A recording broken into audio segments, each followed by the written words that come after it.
हाय, क्या हालचाल सभी के। तो यार आज हम इस वीडियो में इंट्रोडक्शन टू यूक्लिड्स ज्योमेट्री आपके क्लास 9th का बहुत ही नन्ना मुन्ना, बहुत ही आसान सा, बहुत ही छोटा सा चैप्टर कवर करने वाले हैं। एक चीज बता दूं, इस एक वीडियो को देखने के बाद ये वाला चैप्टर, ये वाले भाई साहब ने जो जो बातें आपको बताई हैं, इन्हीं का नाम था यूक्लिड। वो सारी की सारी बातें मैं क्लियर कर दूंगा। इसके बाद इस चैप्टर में तुम्हें अपने साइड से कुछ भी नहीं करना पड़ेगा। जितने क्वेश्चंस यहां पर करवाने वाला हूं, सिर्फ उतने ही क्वेश्चंस कर लोगे तो भाई तुम्हारा काम बन जाएगा। इसके अलावा तुम्हारे स्कूल एग्जाम में कुछ नहीं पूछा जाएगा, ये मेरी गारंटी है। अब करना क्या है, सुनो। तो भाई देखो, सबसे पहले तो आपको पता है कि मैथ्स में ज्यादातर चीजें सॉल्व करने वाली होती हैं, पर इस एक चैप्टर में ये एकमात्र ऐसा चैप्टर है जहां पर आपको ज्यादातर चीजें सुननी है और याद रखनी है। हाँ, बीच में कुछ क्वेश्चंस आएंगे इंपॉर्टेंट, वो मैं जरूर करवाऊंगा, पर तुम पॉइंट समझ गए। थोड़ा सा आज आपको बातें सुननी है। स्टार्ट करते हैं, कॉपी पेन लेकर बैठना। चलो अब सुनो। तो ये उस जमाने की बात है जब मैथ्स में किसी को ये नहीं पता था कि पॉइंट क्या होता है, प्लेन क्या होता है, लाइन क्या होता है, लाइन सेगमेंट क्या होता है, ट्राइंगल क्या होता है, स्क्वायर क्या होता है, क्वाड्रिलैटरल, ट्राइंगल। कुछ को कुछ नहीं पता था किसी भी चीज के बारे में। ये उस जमाने की बात है, समझ में। किसी को ये भी नहीं पता था कि भाई मैथ्स क्या होता है, ठीक है। तो उस जमाने में एक भाई साहब आए जिन्होंने कुछ बातें कही, उसके बारे में आज हम इस चैप्टर में पढ़ने वाले हैं, ठीक है। चलिए, तो भाई आराम से सुनना एकदम, ठीक है। देखो, अब इस पूरे को तुम रीड कर सकते हो, मैं तुम्हें जिस्ट देता हूं, ठीक है। तो देखो यार, ज्योमेट्री, ज्योमेट्री जो वर्ड है ना, वो दो वर्ड से मिलकर बना है। एक जियो, आप देख सकते हो, जीईओ, जियो, और एक मीनिंग, सॉरी, एक मेट्रिन, ठीक है। तो जियो का मतलब होता है अर्थ और मेट्रिन का मतलब होता है मेजरमेंट। बेसिकली ज्योमेट्री में हम लोग क्या करते हैं, अर्थ का मेजरमेंट करते हैं, अर्थ का मेजरमेंट करते हैं। क्या ये बात समझ आ गई? ठीक है। अब इसका एक्चुअल मतलब क्या है कि geometry appears to have originated from the need for measuring lands. भाई याद रखना, ये उस समय की बात है जब किसी को कुछ भी नहीं पता था, ठीक है, जब लोग पढ़ाई लिखाई नहीं करते थे। क्या दिन होंगे वो भी, बट एनीवे। हाँ, तो भाई ज्योमेट्री क्यों आया होगा, अर्थ का मेजरमेंट करने की क्यों जरूरत पड़ी होगी? क्योंकि लैंड वगैरह को मेजर करने के लिए, लैंड वगैरह को मेजर करने के लिए, भाई ये कितना है, इसका मेजरमेंट क्या है, पॉइंट समझ रहे हो? तो वहां से आपका ज्योमेट्री वर्ड आया। उसके बाद दिस ब्रांच ऑफ मैथमेटिक्स, भाई ज्योमेट्री मैथमेटिक्स एक ब्रांच है। इस branch of mathematics was studied in various forms in ancient civilisation. पुराने जमाने में इस ब्रांच के बारे में बहुत कुछ पढ़ा गया। अब जो ग्रीक्स थे, जो ग्रीक्स थे, जैसे हम इंडियंस हैं वैसे कुछ ग्रीक्स थे, ठीक है। ग्रीक्स में जैसे कि अगर आप देखो तो तीन ग्रीक मैथमेटिशियंस थे। एक का नाम था थेल्स, ठीक है, अपने थाला भाई साहब से आप इनको रिलेट कर सकते हैं, थेल्स भाई साहब। पाइथागोरस का नाम तो आप लोगों ने सुना होगा, ठीक है। और जिनके बारे में आज हम पढ़ने वाले, यूक्लिड भाई साहब ने ज्योमेट्री में अपना बहुत सारा कंट्रीब्यूशन दिया, बहुत सारा कंट्रीब्यूशन दिया, ठीक है। अब मैं ज्यादा डिटेल में ना जाकर आपको यह बताऊंगा कि mainly the geometry of plane figures is known as Euclidean geometry. यह आपको याद रखना है, ठीक है। यह आपको याद रखना है क्या, कि what is Euclidean geometry, the geometry of plane figures. जहां पर आप प्लेन फिगर्स के बारे में पढ़ते हैं, स्क्वायर हो गया, रेक्टेंगल हो गया, लाइन हो गया, ये सब प्लेन फिगर्स है। समझ में आ रहा है? जब आप प्लेन फिगर्स की बात करते हैं तो भाई इसको आप लोग बोलते हैं यूक्लिडियन ज्योमेट्री, सिंपल, ठीक है। अब इन भाई साहब ने जो, अब जैसे मैंने बताया, तीन लोग थे, कौन? पाइथागोरस, थेल्स और यूक्लिड। इन तीनों ने ज्योमेट्री में अपना खुलकर कंट्रीब्यूशन दिया, काफी सारी चीजें ज्योमेट्री के बारे में बताई। जैसे कि अगर आप देखो तो थेल भाई साहब ने सर्कल और उसके डायमीटर के बारे में कुछ बताया, इससे आपको ज्यादा काम नहीं है। अगर आप देखो पाइथागोरस भाई साहब ने भाई ज्योमेट्री के बारे में काफी कुछ चीजें बताई, ऐसा लिखा हुआ है। लेकिन जो मेन इंसान थे जिन्होंने ज्योमेट्री के बारे में बहुत ही सारी चीजें बताई, बहुत इंपॉर्टेंट चीजें बताई, वो थे आपके यूक्लिड भाई साहब, यूक्लिड चच्चा। और उन्होंने एक बुक लिखी। अब यहां से आपका चैप्टर स्टार्ट होता है। क्या? उन्होंने एक फेमस बुक लिखी जिसका नाम था एलिमेंट्स। क्या नाम था? एलिमेंट्स। और इस बुक में टोटल 13 चैप्टर्स थे। क्या बात समझ में आ रही है? इन 13 चैप्टर्स में बहुत सारी चीजें यूक्लिड भाई साहब ने, यूक्लिड चच्चा ने ज्योमेट्री के बारे में बताई। और यहां से आपका चैप्टर स्टार्ट होता है। अब यूक्लिड भाई साहब ने सबसे पहले अपनी बुक में कुछ डेफिनेशंस दी। क्या दी? डेफिनेशंस। इन डेफिनेशंस को हम क्या बोलते हैं? Euclid's definitions. समझ में आ रहा है? उस डेफिनेशन में क्या क्या था, आइए एक बार रीड करते हैं। खुले मन से सोचना, कुछ भी ज्यादा अपना दिमाग मत लगाना। ऐसे सोचो कि भाई तुम्हें कुछ नहीं पता मैथ्स के बारे में, कुछ नहीं पता कि पॉइंट क्या होता है, प्लेन क्या होता है, सरफेस क्या होता है, लाइन सेगमेंट, लेंथ, ब्रेड्थ, कुछ नहीं पता। उस नजरिए से इस चैप्टर को पढ़ना है, ठीक है। चलो, तो अब सबसे पहली डेफिनेशन जो यूक्लिड भाई साहब ने दी वो ये दी कि a point is that which has no part. Euclid भाई साहब ने क्या बताया, उन्होंने पॉइंट की डेफिनेशन देने की बात करी। उन्होंने पॉइंट की क्या डेफिनेशन दी कि पॉइंट वो होता है जिसका कोई पार्ट नहीं होता। पॉइंट वो होता है जिसका कोई पार्ट नहीं होता। ये क्या बात हुई, मतलब अब भाई, अब अगर मैं आपसे पूछूं पॉइंट क्या होता है, तुम लोग बोलोगे भाई ये होता है पॉइंट। भाई लेकिन पॉइंट ये भी तो हो सकता है, पॉइंट ये भी तो हो सकता है। ठीक है, तो आखिर पॉइंट की डेफिनेशन क्या हुई, आज तक किसी को नहीं पता। मैं बताऊंगा, इस पर आऊंगा, ठीक है। एनीवे, बट यूक्लिड भाई साहब ने डेफिनेशन देने की कोशिश करी कि भाई पॉइंट वो होता है जिसका कोई पार्ट नहीं होता है। ठीक है, ठीक है, अभी यहीं रुक जाना, ठीक है। उसके बाद यूक्लिड भाई साहब ने लाइन के बारे में क्या बोला, a line is breathless length. अब मैं तुमसे पूछूंगा लाइन क्या, तुम लोग क्या बोलोगे, तुम लोग बोलोगे लाइन ये होता है, ये ऐसा और ये ऐसा। पर अगर मैं तुमसे बोलूं डेफिनेशन क्या है, क्या तुम डेफिनेशन दे पाओगे? शायद नहीं दे पाओगे, क्योंकि लाइन की एक्चुअल में कोई डेफिनेशन है ही नहीं। समझ में आ रहा है? समझना, सुनते रहना बस, ठीक है। बट यूक्लिड भाई साहब ने लाइन की क्या डेफिनेशन दी, उन्होंने बोला कि लाइन वो होता है जिसकी लेंथ तो होती है पर ब्रेथ नहीं होती। समझ में आ रहा है? लेंथ तो होती है पर ब्रेथ नहीं होती, मतलब ब्रेथलेस लेंथ होती है, ब्रेथलेस लेंथ। ये सब क्या चल रहा है, ये ब्रेथ का मतलब क्या है, ये लेंथ का मतलब क्या है? रुक जा बस, रुक जा, ठीक है, देखते जा बस, ठीक है। The ends of a line are points, ठीक है। ये तो मेरे ख्याल से आप लोग को अभी समझ में आता है कि भाई कोई भी लाइन है, अगर उसका कोई एंड है, अगर उसका कोई एंड, एक एंड ये, एक एंड ये, तो वो पॉइंट होगा। ये आपको समझ में आता है? ये बेसिक सी बात यूरी ने बताई। क्या सिंपल, आप ऐसे सोचो कि कोई भी लाइन है, कोई भी लाइन बहुत सारे बहुत सारे बहुत सारे बहुत सारे पॉइंट से मिलकर बनती है, ये आप लोग को पता है। तो लाइन का जो एंड होगा, लाइन का जो एंड होगा वो भी तो पॉइंट होगा। वही चीज उन्होंने बताया कि भाई the ends of a line are points. Simple सी बात है, ठीक है। A straight line is a line, ठीक है। अ स्ट्रेट लाइन, अबे हाँ, a straight line is a line which lies evenly with the points on itself. Simple सी बात है। स्ट्रेट लाइन कैसी लाइन होती है? स्ट्रेट लाइन एक ऐसी लाइन होती है जो जिसमें जिसमें पॉइंट्स पॉइंट्स होते हैं बहुत सारे। बेसिकली एक स्ट्रेट लाइन बहुत सारे पॉइंट से मिलकर बनती है। सिंपल सिंपल बातें बता रहा है। अब तुम बोलोगे ये सब तो हमें पता ही है, बट फिर भी इस चैप्टर में आपको ये सब पढ़ना है, ठीक है। और क्या इंपॉर्टेंट है, क्या याद रखना है, ये मैं आपको बताऊंगा, बस फिलहाल सुनते जाओ, ठीक है। अ सरफेस, अब सरफेस के बारे में क्या बताया? सबसे पहले पॉइंट के बारे में, फिर लाइन के बारे में, फिर भाई लाइन के एंड पॉइंट्स के बारे में, स्ट्रेट लाइन के बारे में, अब सरफेस के बारे में। A surface is that which has length and breadth only. तो भाई उन्होंने सरफेस के बारे में क्या बताया? अब आप लोग समझते हो किसी भी चीज का सरफेस का मतलब, जैसे फॉर एग्जांपल ये भाई मेरी क्लास 10th की बुक है, तुम तो क्या क्लास 9th में हो। सुनो मेरी बात, जैसे ये बुक है, तो बुक का ये जो सरफेस है, मानो ये जो सरफेस हुआ बुक का, कोई भी सरफेस होगा उस पे लेंथ और ब्रेथ होता है, लेंथ और ब्रेथ होता है। सिंपल सी बात है, ये आपको पता ही है। कोई भी सरफेस उठा लो, उसमें लेंथ और ब्रेथ होगा ही होगा। तो सरफेस के बारे में उन्होंने ऐसा बताया, सिंपल सी बात। फिर क्या बोला? The edges of a surface are lines. Obvious सी बात है। फॉर एग्जांपल, जैसे मानो मैंने अपनी ये बुक उठाई, ठीक है, अब ये सरफेस है, ये सरफेस है, तो जो सरफेस का एज है, अगर आप इस सरफेस के एज मतलब कोने की बात करो, तो एज मतलब ये वो लाइन ही तो हुआ, ये लाइन ही तो है। ये जो बुक है, ये जो सरफेस है, इसका ये एज लाइन ही तो है। इस सरफेस का देखो ये वाला एज, ये वाला एज भी तो एक लाइन ही तो है। समझ में आ रहा है?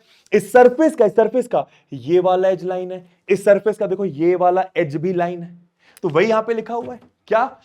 The edges of a surface are lines. जो एजेस होते हैं वो क्या होते हैं? लाइंस होते हैं। सिंपल सी बात। आगे देखो, a plane surface is a surface which lies evenly with the straight lines on it. दोस्तों ये लाई होगा, विच लाइज, ठीक है। कहने का मतलब क्या? सिंपल सी बात है भाई, मानो मैंने एक सरफेस लिया, मानो मैंने एक सरफेस लिया, सरफेस की लेंथ है और ब्रेड्थ है। अब भाई जैसे एक लाइन होती है जिसके ऊपर बहुत सारे पॉइंट्स होते हैं, या फिर एक लाइन बहुत सारे पॉइंट से मिलकर बनी होती है, वैसे ही एक सरफेस आप क्या बोल सकते हो? बहुत सारी लाइन से मिलकर बना है, बहुत सारी लाइन से मिलकर बना है, बहुत सारी लाइन से मिलकर बना है। तो वही वहां पे बोला गया है क्या कि अ प्लेन सरफेस क्या होता है? अ प्लेन सरफेस एक ऐसा सरफेस होता है जिसमें बहुत सारी लाइंस होती हैं। समझ में आ रहा है? तो वही चीज यहां पर लिखी हुई है, इजी सी बात। अब हुआ क्या, यहां पे आपका चैप्टर स्टार्ट हुआ। यूक्लिड भाई साहब की एक बुक जिसका नाम एलिमेंट्स, जिसमें 13 चैप्टर्स थे, और यूक्लिड भाई साहब ने अपने बुक में कुछ डेफिनेशंस दी। लेकिन अब आगे देखना, हुआ क्या, हुआ क्या? If we carefully study these definitions, we will find that some of the terms like part, length, बहुत इंपॉर्टेंट चीज है, ब्रेथ, इवनली एक्सेट्रा, ऐसे और भी words need to be further explained clearly. कहने का मतलब, अब आप देखो, जैसे मैंने आपको बताया, अगर आप ध्यान दो, यूक्लिड भाई साहब ने जब ये सारी डेफिनेशंस दी, तो अगर आप ध्यान दो, जब उन्होंने पॉइंट की डेफिनेशन दी तो आपको समझ ही नहीं आई वो डेफिनेशन। क्यों समझ नहीं आई? बिकॉज उन्होंने क्या बोला, उन्होंने ये बोला a point is that which has no part. तो भाई वो कहना क्या चाह रहा है? इस पार्ट का मतलब क्या है? इस पार्ट का मतलब क्या है? कहने का मतलब, अगर पॉइंट की डेफिनेशन हमें एग्जैक्ट समझ में आए, उसके लिए पार्ट की डेफिनेशन भी हमें पता होनी चाहिए। सिमिलरली अगर मैं लाइन की डेफिनेशन की बात करूं, तो लाइन की डेफिनेशन भी मुझे समझ नहीं है। क्यों नहीं आई समझ में? बिकॉज मुझे ब्रेथलेस और ये लेंथ वर्ड का मतलब ही नहीं पता। या फिर इसको कोई अगर अच्छे से एक्सप्लेन कर दे कि भाई साहब लेंथ क्या होती है, भाई साहब ब्रेथ क्या होती है, तो शायद मुझे फिर लाइन की डेफिनेशन अच्छे से क्लियर होगी। वही चीज यहां पे लिखी हुई है कि यूक्लिड की बुक में यूक्लिड की जो डेफिनेशंस थी, उन डेफिनेशंस को यूक्लिड ने देते समय कुछ ऐसे वर्ड्स दिए जिनको और डिफाइन करना जरूरी था, जिनको और डिफाइन करना जरूरी था।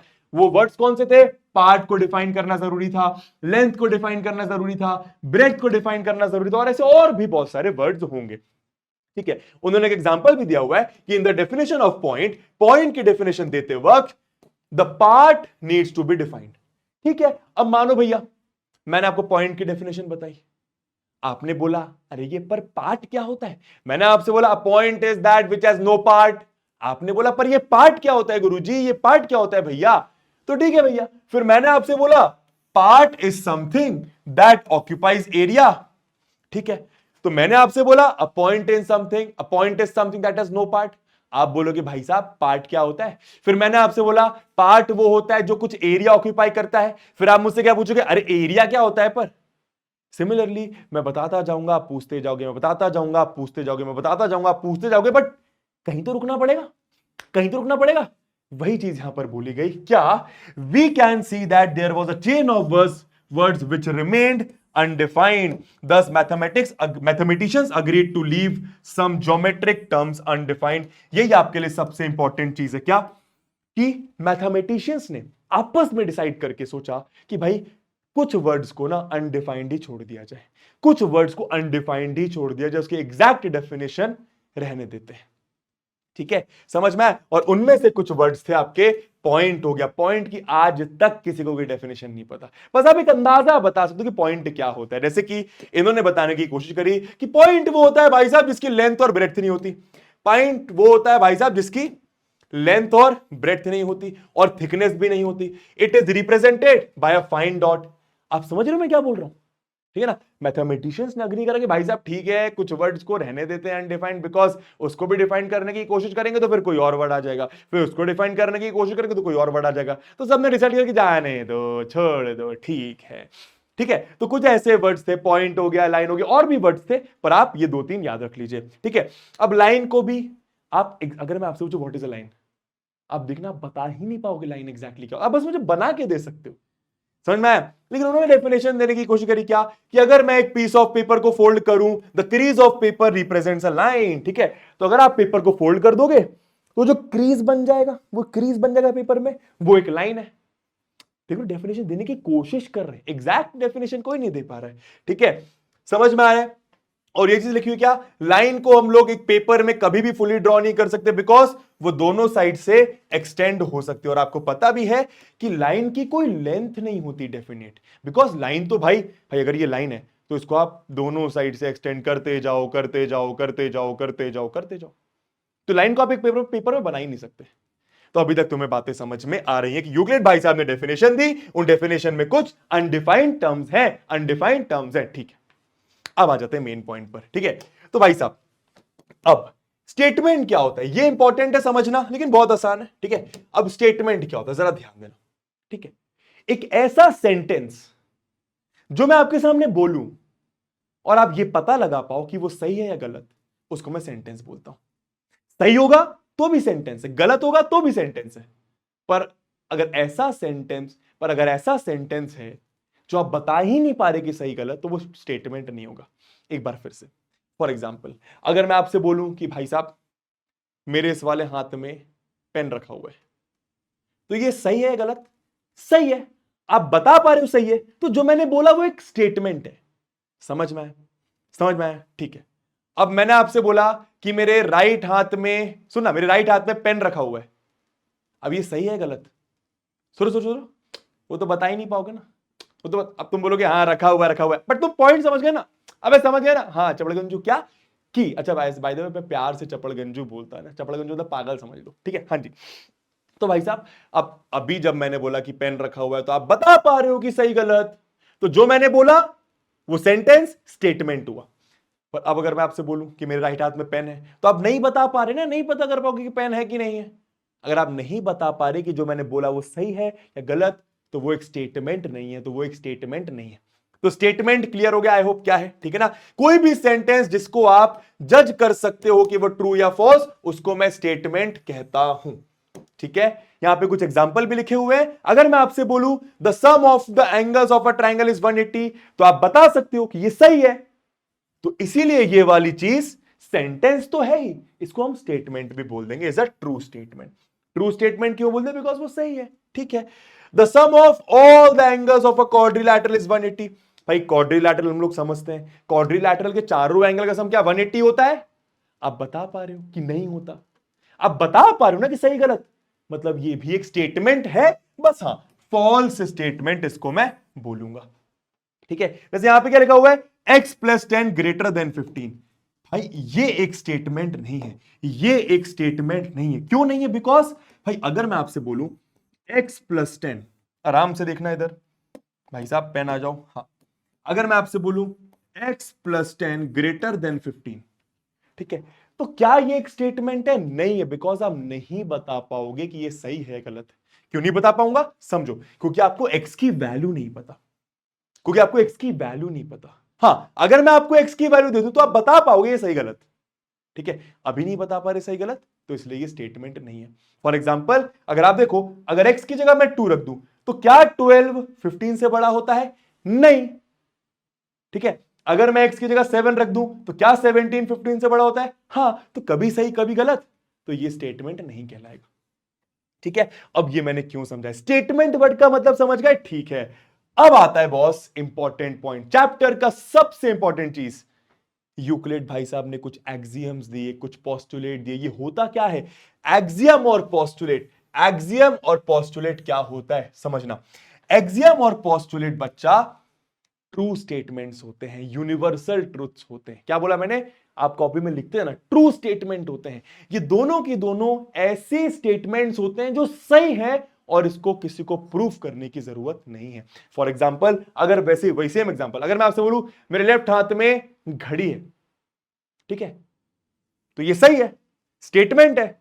लेकिन इसको क्या प्रूफ करने की जरूरत? क्या मुझे प्रूफ करने की जरूरत है कि मेरे लेफ्ट हाथ में घड़ी है? नहीं है ना, ये सही है भाई, दिख रहा है यार लेफ्ट हाथ में घड़ी है। तो ऐसी चीजें जो है सही, जिनको प्रूफ करने की जरूरत नहीं है, ऐसी चीजें जो सही है जिनको प्रूफ करने की जरूरत नहीं है, उनको मैं बोलता हूं एक्सियम या फिर पोस्टुलेट। दोनों में डिफरेंस क्या होता है ये एग्जाम में पूछा जाएगा, मैं बताता हूं दोनों में डिफरेंस क्या होता है। ठीक है? अच्छा, ये बात समझ में आ गया ना? ठीक है? सेल्फ एविडेंट ट्रू स्टेटमेंट्स या फिर यूनिवर्सल ट्रूथ, यहां पे लिखा भी हुआ है सेल्फ एविडेंट ट्रू स्टेटमेंट्स या फिर यहां पे यूनिवर्सल ट्रूथ्स आप नोट कर सकते हो। क्या यूनिवर्सल ट्रूथ बोलते हो? मतलब ये है भाई सही, ये सही है भाई साहब। समझ में आ रहा है? Self evident true statements, universal truth को आप लोग क्या बोलते हैं? एक्सियम या फिर पोस्टुलेट। दोनों में डिफरेंस क्या है समझाता हूं। दोनों में बस हल्का सा डिफरेंस है। दोनों में हल्का सा डिफरेंस है क्या, कि एक्सियम्स को आप थ्रू आउट मैथमेटिक्स यूज करते हैं। एक्सियम्स ऐसे ट्रू स्टेटमेंट्स होते हैं जिनको आप पूरे मैथमेटिक्स में यूज करते हैं, मतलब मैथ्स की हर एक ब्रांच में यूज करते हैं। लेकिन पोस्टुलेट्स ऐसे ट्रू स्टेटमेंट्स हैं जिनको आप सिर्फ और सिर्फ ज्योमेट्री में यूज करते हैं। पॉइंट समझ में आया? दोनों के दोनों क्या हैं? दोनों के दोनों यूनिवर्सल ट्रूथ हैं। यूनिवर्सल ट्रूथ का मतलब ट्रू स्टेटमेंट्स है, इनको प्रूफ करने की जरूरत नहीं, इनको प्रूफ करने की जरूरत नहीं। समझ में आया? क्लियर हुआ? ठीक है। बस एक्सियम क्या है? ऐसे ट्रू स्टेटमेंट्स जो थ्रू आउट मैथमेटिक्स यूज होता है, अभी आपको एग्जांपल दूंगा। और पोस्टुलेट क्या है? ऐसे ट्रू स्टेटमेंट्स जो सिर्फ और सिर्फ ज्योमेट्री में यूज होता है। चलिए, अब आपको एक्सियम पोस्टुलेट समझ में आ गया। अब सबसे इंपॉर्टेंट चीज, आपको इस चैप्टर में सिर्फ 2 चीजें याद रखनी है, यूक्लिड के 7 एक्सियम्स और 5 पोस्टुलेट्स। 7 एक्सियम्स और 5 पोस्टुलेट्स, और वो भी नंबर वाइज नंबर याद रखना है। मतलब आपसे एग्जाम में पूछ रहेगा कि भाई साहब यूक्लिड का 3rd एक्सियम बताइए, यूक्लिड का 5th एक्सियम बताइए, यूक्लिड का 6th एक्सियम बताइए, तो आपको याद होना चाहिए। यूक्लिड का 5th पोस्टुलेट बताओ, यूक्लिड का 2nd पोस्टुलेट बताओ, आपको याद होना चाहिए, उसका स्टेटमेंट याद होना चाहिए। ठीक है, अच्छा इसमें तो कोई डाउट नहीं, एक्सियम और पोस्टुलेट क्या है? ऐसे स्टेटमेंट्स जो सही हैं, जिनको प्रूफ करने की जरूरत नहीं है भाई साहब। ठीक है, चलो अब सबसे पहले एक्सियम की बात करते हैं यूक्लिड के। देखो ये सही है, इनको प्रूफ करने की जरूरत नहीं है, बट फिर भी मैं थोड़ा सा आपको बताऊंगा कि ये क्यों सही है। ठीक है, things which are equal to the same thing are equal to one another है। ये क्या बोल दिया, हमारे तो ऊपर से निकल गया, बहुत इजी है। Things which are equal to the same thing are equal to one another. मैं इसी क्लास में तुम्हें सब कुछ याद करा दूंगा, तो टेंशन मत लेना। ठीक है, पहले समझ, things which are equal to the same thing, things which are equal to the same thing मतलब चीजें चीजें जो किसी सेम चीज के बराबर है वो आपस में भी बराबर होंगी। चीजें जो किसी सेम चीज के बराबर है वो आपस में भी बराबर होंगी। कहने का मतलब ऐसे सोचो, भाई मानो मेरी एज प्रीति के बराबर है, तुम्हारी एज प्रीति के बराबर है, तो क्या हम दोनों की एज बराबर हुई?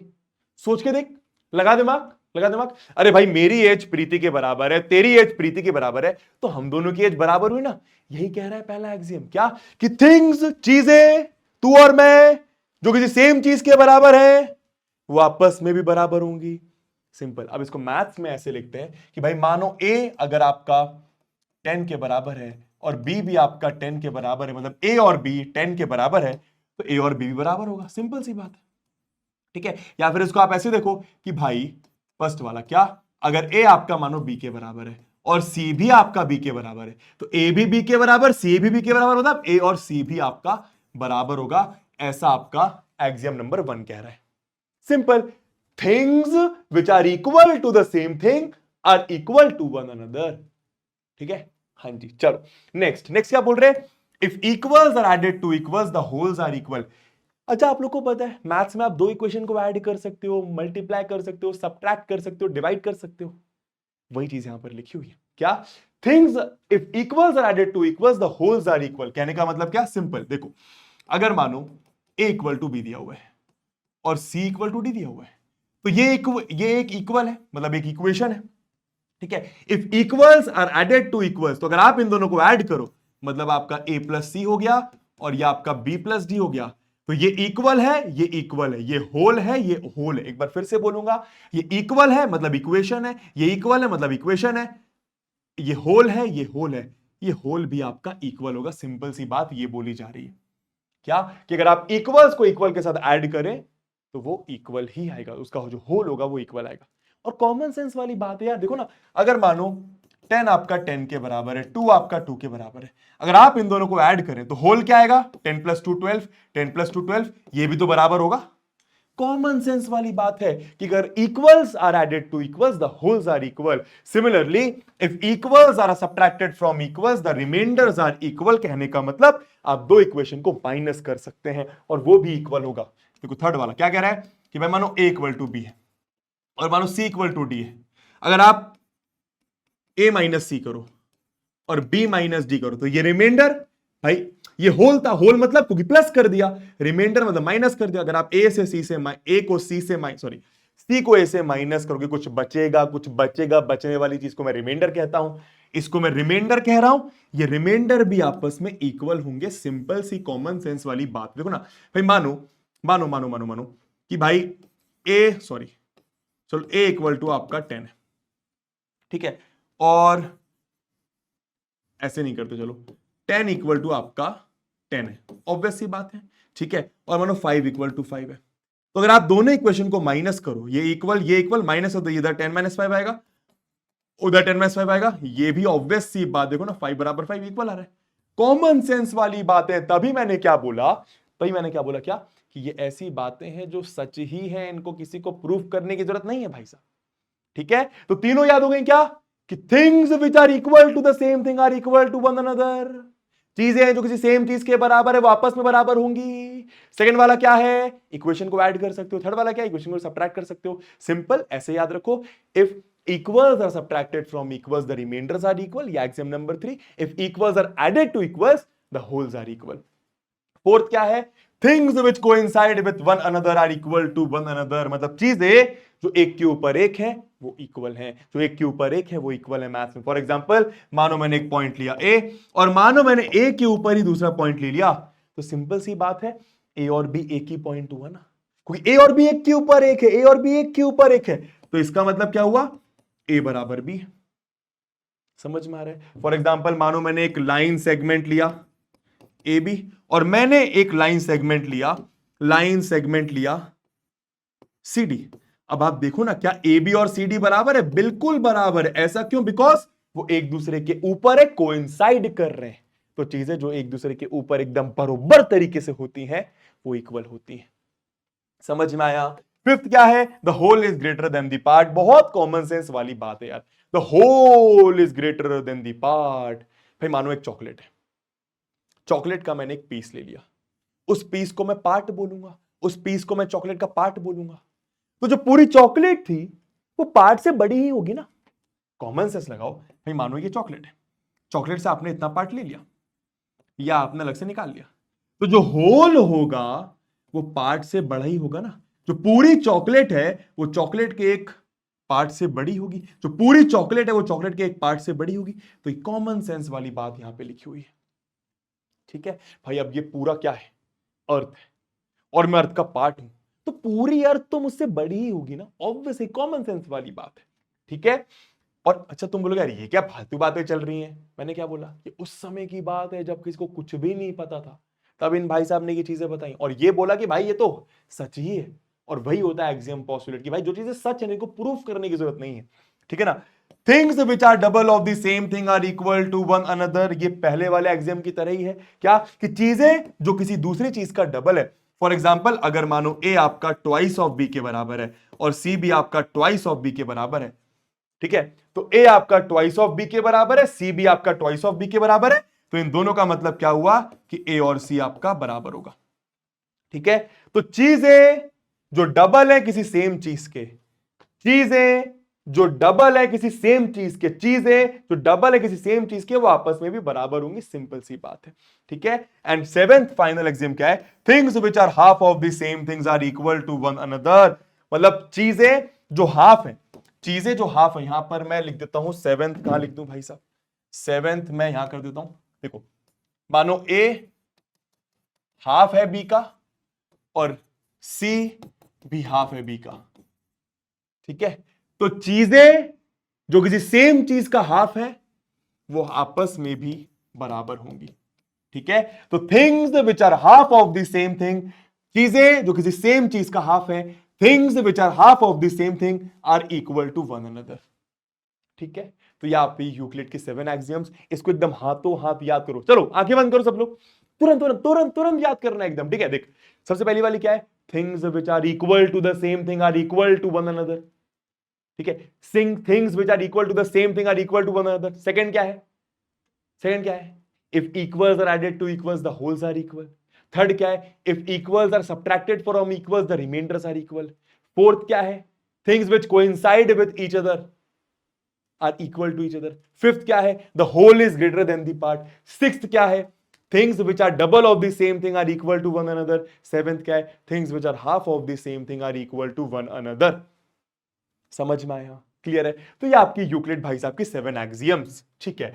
अब यूक्लिड के 5 पोस्टुलेट्स में जाने से पहले कुछ क्वेश्चंस करते हैं एक्सियम पर बेस्ड. बहुत ही आसान आसान क्वेश्चन. ये क्वेश्चन तुम मेरे बिना हेल्प के कर दोगे. ठीक है.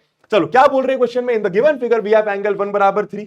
तो एंगल 1 बराबर 3 दिया हुआ है. ठीक है. एंगल 2 बराबर 4, एंगल 2 बराबर 4 दिया हुआ है. आपको प्रूफ करने को बोला एंगल ए बराबर सी. कैसे करोगे? कैसे करोगे? अच्छा सिंपल, ये तो तुम लिख सकते हो कि गिवन क्या है, प्रूफ क्या करना है. मैं डायरेक्ट प्रूफ करने जा रहा हूं. अच्छा गिवन क्या? अरे सिंपल है, एंगल 1 बराबर एंगल 3 दिया हुआ है, एंगल 2 बराबर एंगल 4 दिया हुआ है, और प्रूफ क्या करना है? एंगल ए बराबर एंगल सी. अच्छा, तो एंगल ए मतलब ये पूरा एंगल, मतलब angle 1 plus angle 2. Angle C मतलब ये पूरा एंगल, मतलब एंगल 3 प्लस एंगल 4. बताओ कैसे करूंगा? बताओ कैसे करूंगा? अरे कितना इजी है यार. अगर आप देखो, अगर आप ध्यान देना, आपको दिया हुआ है एंगल 1 बराबर एंगल 3 और एंगल 2 बराबर एंगल 4. 1+2 करना है, 1+2 करना है, क्यों? ताकि एंगल ए आ जाए। तो 1+2 करके एंगल ए आएगा।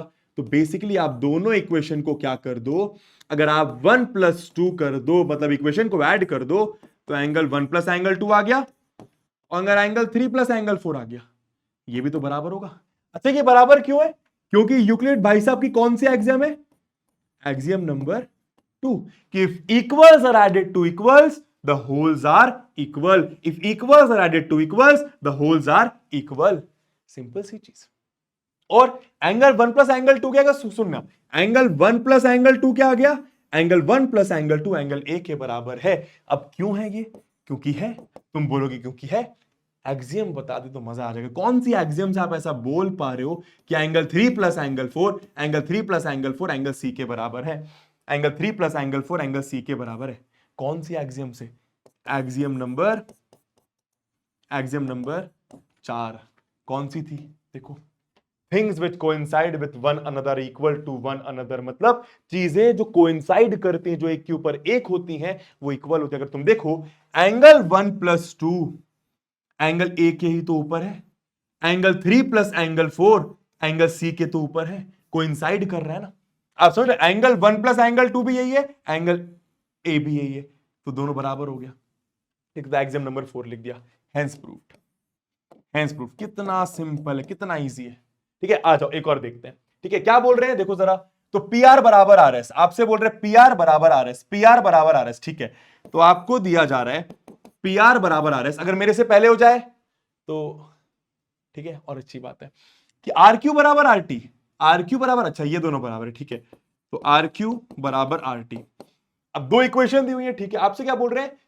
शो दैट पी क्यू बराबर S T and write the Euclid axiom to support this. Euclid की कौन सी एक्सियम है वो भी आपको बताना पड़ेगा। ठीक है, तो आपको बोला है पी क्यू, पी क्यू। अच्छा, पी क्यू कैसे आएगा? पी क्यू कैसे आएगा? अगर तुम दिमाग लगाओ, P Q P R plus R Q है। अच्छा, दोनों को ऐड करना है। एस टी कैसे आएगा? एस टी कैसे आएगा? S R plus R T, S R plus, अच्छा समझ गया समझ गया समझ गया। तो फर्स्ट इक्वेशन, सेकंड इक्वेशन, अगर मैं दोनों इक्वेशन को ऐड कर दूंगा तो क्या आ जाएगा? P R plus R Q, और ये आपका R S plus R T. तो पी आर, अच्छा अब बाय द वे ये कौन सी एक्सियम से आ रहा है? Axiom number 2। ऐसा क्यों? If equals are added to equals, तो जो होल्स होते हैं वो भी इक्वल होते हैं। कॉमन सेंस वाली बात है। अच्छा, तो P R plus R Q, अब देखो जरा ध्यान दो, P R plus R Q को मैं पी क्यू लिख सकता हूं। ठीक है, and R S plus R T को मैं एस टी लिख सकता हूं। ऐसा क्यों? कौन बताएगा? ऐसा क्यों? कौन बताएगा? फटाफट, कौन सी एक्सियम से ऐसा मैं लिख सकता हूं? अब तुम बोलोगे कॉमन सेंस है, वही कॉमन सेंस आपको बताना है। कॉमन सेंस ही तो है यूक्लिड की एक्सियम और पोस्टुलेट। बहुत बढ़िया। तो भाई पी क्यू बराबर एस टी आ गया, कौन सी एक्सियम से? अगर आप देखो तो ये पी आर प्लस जो आर क्यू है वो पी क्यू के ऊपर है, वो पी क्यू के ऊपर है, वो पी क्यू के ऊपर है, मतलब कोइंसाइड कर रहा है। तो एक्सियम नंबर कौन सी आ गई? एक्सियम नंबर 4 आ गई। Clear? Things which coincide with each other, जो चीजें जो एक के ऊपर एक है वो आपस में बराबर होती हैं। नेक्स्ट, बहुत इजी था। क्या बोल रहे हैं? Solve the equation. तुम बोलोगे भाई ये क्या दिया हुआ है यार, ये तो कितनी फुद्दू सी बात है। बहुत इजी। देखो, तुम बोलोगे यार कि -5 उधर चला गया तो x की वैल्यू 20 आ गई। ठीक है, एक्सियम की मदद से बचाओ कि आप ऐसा क्यों कैसे कर सकते हो। अगर आप सोच के देखो भाई, -5 उधर गया तो बेसिकली आप कर क्या रहे हो? आप दोनों साइड +5 कर रहे हो, दोनों साइड +5 कर रहे हो। तो कहने का मतलब ऐसा, 5 बराबर 5। तो इसको पहली इक्वेशन सुनना जरा ध्यान से, हो सकता है कंफ्यूजिंग लगे। अब तुम बोलोगे डायरेक्ट नहीं कर सकते क्या? डायरेक्ट नहीं कर सकते, क्योंकि वो यहां पे पूछेंगे, यहां पे पूछा नहीं गया क्या, वो यहां पे पूछेंगे कि which Euclid axiom helps you to do this question. ठीक है, आपको पता है 5 बराबर 5, तो equals are added to equals, आप दोनों इक्वेशन को ऐड कर सकते हो। तो x माइनस 5 प्लस 5 और इधर 15 प्लस 5, तो ये होल आ गया, ये होल आ गया, होल भी इक्वल होते हैं, तो ये आपका कैंसिल, तो x बराबर 20 आ गया। तो if equals are added to equals the wholes are equal. ऐसा क्यों भाई साहब? Axiom number 2। इजी, इजी लग रहा है अभी तक सब कुछ? बहुत बढ़िया। चलो नेक्स्ट पे चलते हैं। क्या बोल रहे हैं? बहुत इजी। क्या? A is of the same age as B and C. अच्छा, A is of the same age as B and C, A is of the same age B and C, तो ए की age B के बराबर है और ए की as सी के बराबर है। ठीक है, ठीक है। अच्छा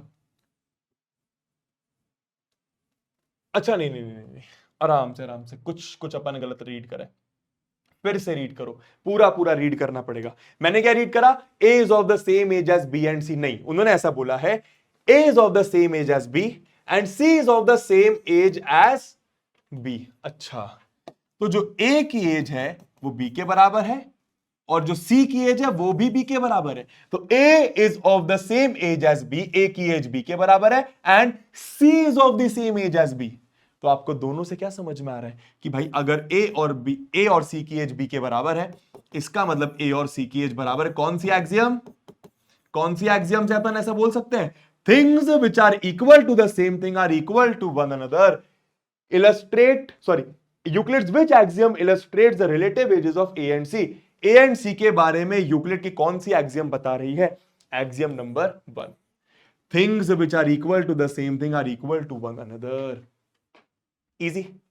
चलो नेक्स्ट, है ना, बहुत ही प्यारा सवाल और बहुत आसान सा सवाल। ठीक है, फटाफट करेंगे। क्या बोल रहे हैं क्वेश्चन में, इफ ए सी बराबर बी डी। ठीक है, if A C equal to B D, तो सबसे पहले मैं चाहूंगा कि आप लोग गिवन में ए C equal to B D लिख लीजिए। क्या बोल रहे हैं, ए सी, अच्छा ए सी बी डी के बराबर है। ठीक है, ए सी बी डी के बराबर है। ठीक है, ए सी बी डी के बराबर है। ठीक है, और आपको क्या प्रूफ करने को बोला, आपको प्रूफ करने को बोला है कि ए बी सी डी के बराबर है, ए बी सी डी के बराबर है। कैसे करेंगे, बहुत बेसिक मैथ्स है, बहुत बेसिक मैथ्स है, मैं बताता हूं। देखो, आपको क्या दिया हुआ है, हमेशा जो दिया हुआ है वहीं से स्टार्ट करते हैं।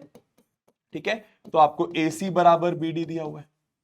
ठीक है, आपको ए सी बराबर बी डी दिया हुआ। अब मेरी बात बहुत ध्यान से सुनना, आपको ए सी दिया हुआ है, ए सी से लाना क्या है, ए बी, ए सी से आपको ए बी लाना है, ए बी लाना है, एसी से आपको ए बी लाना है, एसी से आपको ए बी लाना है, एसी से आपको ए बी लाना है, तो बीसी हटाना पड़ेगा, बीसी माइनस करना पड़ेगा, बीसी हटाना पड़ेगा। तो मैंने क्या दिमाग लगाया, सुनना। सिमिलरली बीडी से सीडी, तो बीडी से सीडी लाना है, बीडी से सीडी लाना है, बीडी से सीडी लाना है, ये वो वाला बीडी नहीं है, हाँ, तो बीडी से सीडी लाना है, तो बीसी हटाना पड़ेगा। तो मैंने क्या दिमाग लगाया, मैंने क्या दिमाग लगाया, भाई मेरे को पता है कि एसी बीडी के बराबर है और मुझे ये पता है कि बीसी भी बीसी के बराबर है, ऑब्वियस सी बात है, सेम चीज है। ये फर्स्ट इक्वेशन, ये सेकंड। अगर आप दोनों इक्वेशन को माइनस करो, आप कर सकते हो इक्वेशन को माइनस, तो एसी माइनस बीसी जो होगा और बीडी माइनस बीसी जी होगा, वो जो बराबर होगा। कौन सी एक्सियम, कौन बताएगा, एक्सियम नंबर 3। क्यों, क्योंकि the remainders, if equals are subtracted from equals, the remainders are equal. और ऐसा मैंने क्यों करा, क्योंकि अगर मैं एसी से बीसी हटा दूं, तो क्या बचेगा, ए बी, तो ये मेरा ए बी आ गया। ठीक है, इधर देखो, अगर मैं बीडी से बीसी हटा दूं, तो क्या बचेगा, सीडी। और यही मेरे को प्रूफ करना था, हेंस प्रूव्ड, ए बी बराबर CD.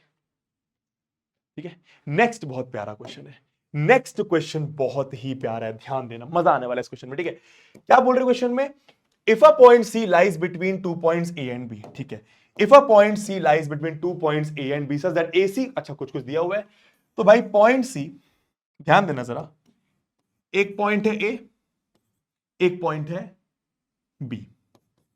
If a point C lies between A and B, तो पॉइंट सी कहीं ए और बी के बीच में, पॉइंट सी कहीं ए और बी के बीच में, कहीं भी हो सकता है, इधर हो सकता है, इधर हो सकता है, इधर कहीं भी हो सकता है, क्योंकि आपको पता है यहां पर बहुत सारे पॉइंट्स होंगे और एक लाइन के ऊपर बहुत सारे पॉइंट्स होते हैं। ठीक है, तो पॉइंट सी कहीं भी हो सकता है, मानो मैंने यहां बना दिया। अब आपको क्या बोल रहे हैं, such that AC equal to BC, तो AC और BC बराबर है, AC और BC बराबर है। ठीक है, आपको AC और BC बराबर दिया हुआ है, आपको AC और BC बराबर दिया हुआ है। ठीक है, क्या बोल रहे हैं, प्रूव दैट, क्या प्रूफ करना है, AC equal to half AB। आपसे बोल रहे हैं कि प्रूफ करो कि जो AC है वो AB का हाफ है, जो AC है वो हाफ ऑफ AB है, जो AC है वो AB का आधा है, जो AC है वो AB का आधा है, जो AC है वो AB का आधा है। ये कैसे करूंगा यार, ये कैसे करूंगा यार?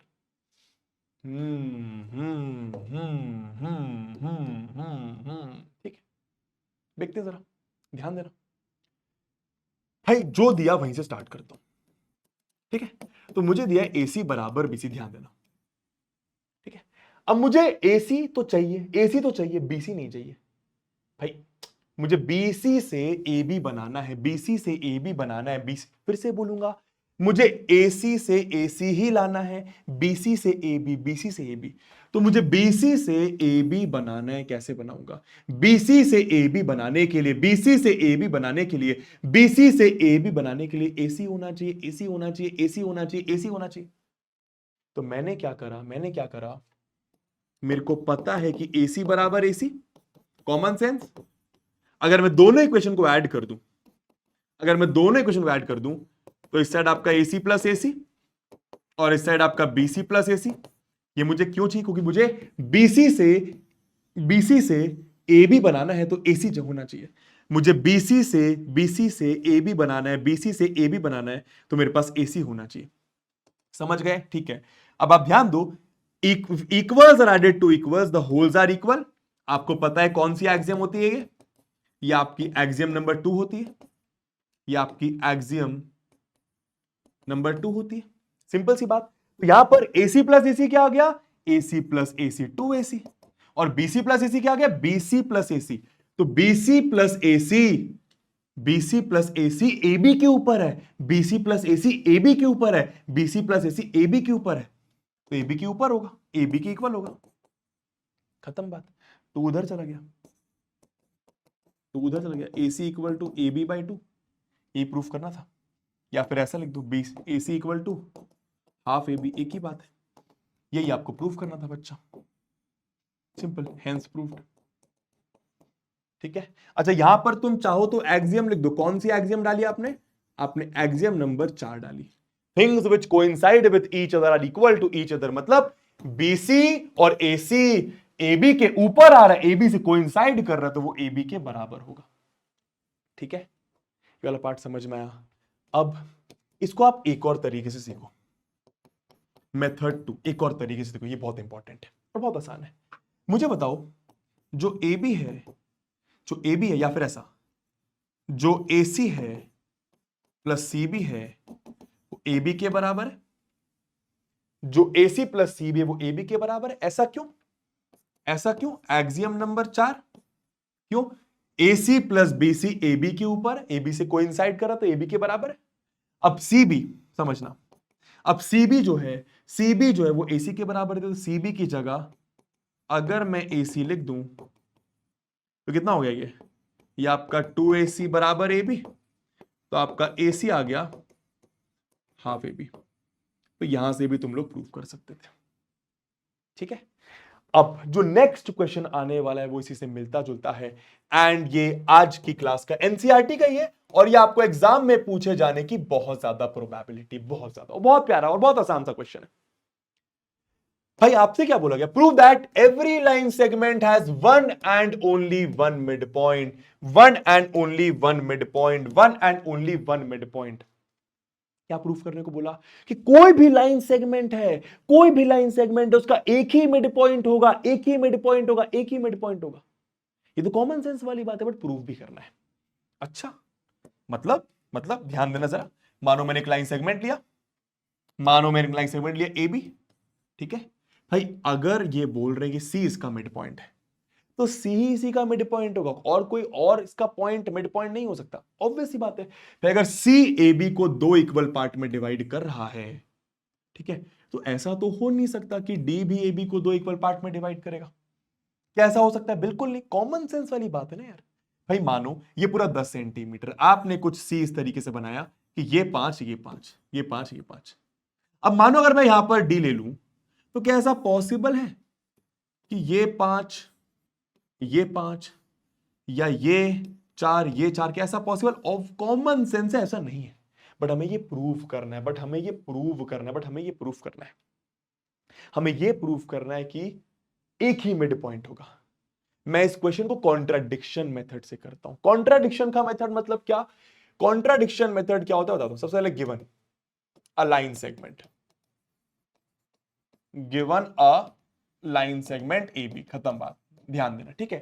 क्या प्रूफ करना है कि there is only one mid point, there is only one mid point, यह आपको प्रूफ करना है ऑफ ए बी, ठीक है। अब मैं प्रूफ कैसे करूं? कॉन्ट्राडिक्शन मेथड से। ये क्या होता है? मैं ऐसा मान के चलता हूं कि दो मिड पॉइंट होंगे, मैं ऐसा मान के चलता हूं कि दो मिड पॉइंट होंगे। मैं कॉन्ट्राडिक्शन उल्टा ही मान के चल रहा हूं। मैं ऐसा मान के चलता हूं कि दो मिड पॉइंट होंगे, ठीक है। तो दो मिड पॉइंट से नुकसान क्या हो रहा है जरा देखना, ठीक है। तुम देखना, ठीक है। तो मैंने माना कि भाई साहब दो मिड पॉइंट होंगे, ठीक है। तो let there are two mid points, let there are two mid points C and D, C and D. अब ध्यान देना, अगर मैं सी को मिड पॉइंट लेता हूं, ठीक है, केस वन, ध्यान देना, केस वन, ठीक है। अगर ये ए बी है, अगर सी मेरा मिड पॉइंट है, ध्यान देना सब लोग क्या होगा, ठीक है। तो मेरे को एक बात पता है क्या, कि A C plus C B, sorry, A C plus C B A B के बराबर है, ध्यान देना, ठीक है। A C plus C B A B के बराबर है। एक्सियम नंबर वन,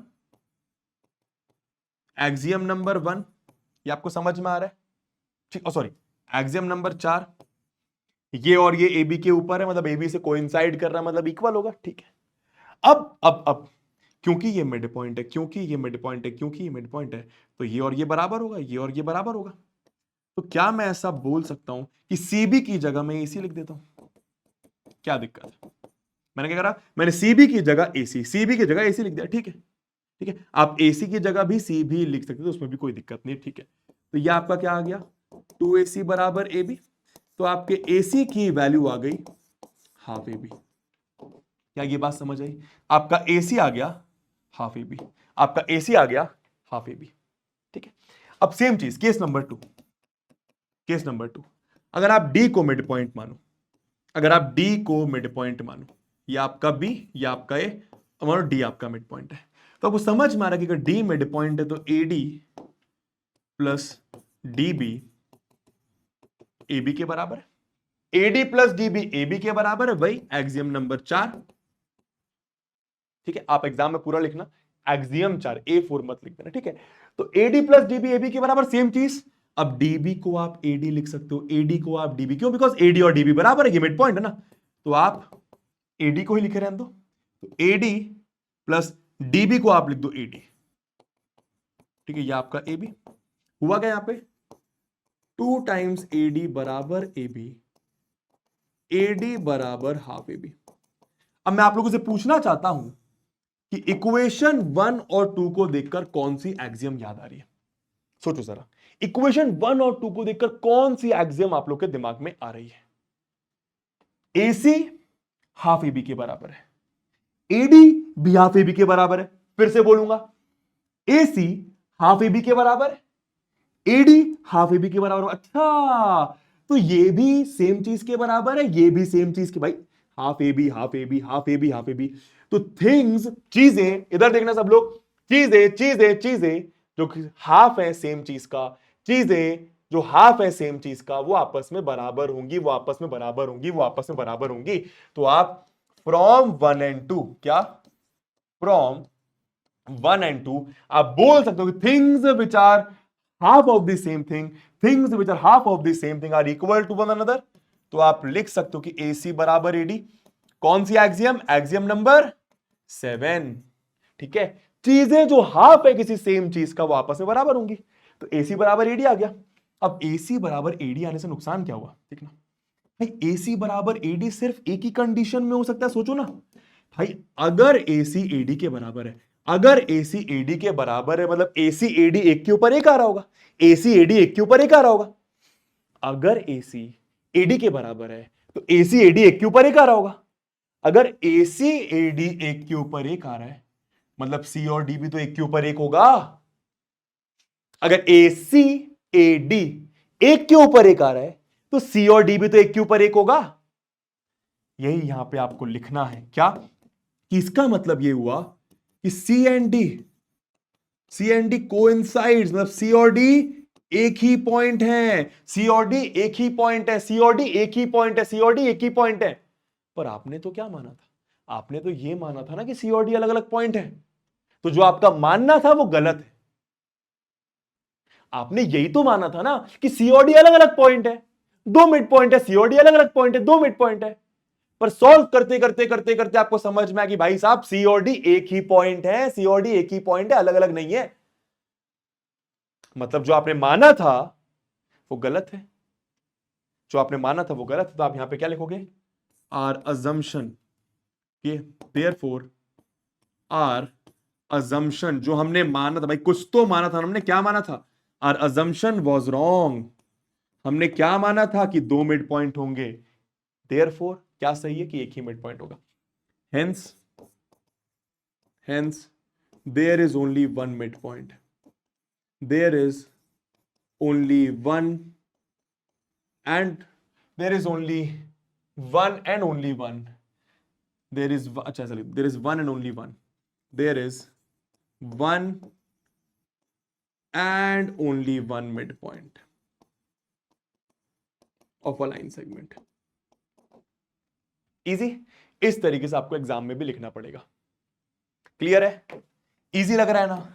ठीक है, पहले मैंने सी को मिड पॉइंट लिया तो दोनों को प्लस करके ए बी के बराबर, सी बी को आप ए सी लिख दो तो 2ac ए बी के बराबर, तो ए सी आपका हाफ ए बी आ गया। सिमिलरली यहां पर अगर आप डी को मिड पॉइंट मानो तो दोनों को प्लस करके ए बी लिख दो, फिर डी बी को आप ए डी लिख दो तो ए डी आपका हाफ ए बी के बराबर, तो ए सी भी हाफ ए बी के बराबर, ए डी भी हाफ ए बी के बराबर। अभी तक सब कुछ सही है, इसका मतलब ए सी और ए डी बराबर। अच्छा, पर AC और AD तो एक ही कंडीशन में बराबर हो सकते हैं। अगर AC और AD बराबर है मतलब C और D एक ही पॉइंट होगा, C और D एक ही पॉइंट होगा।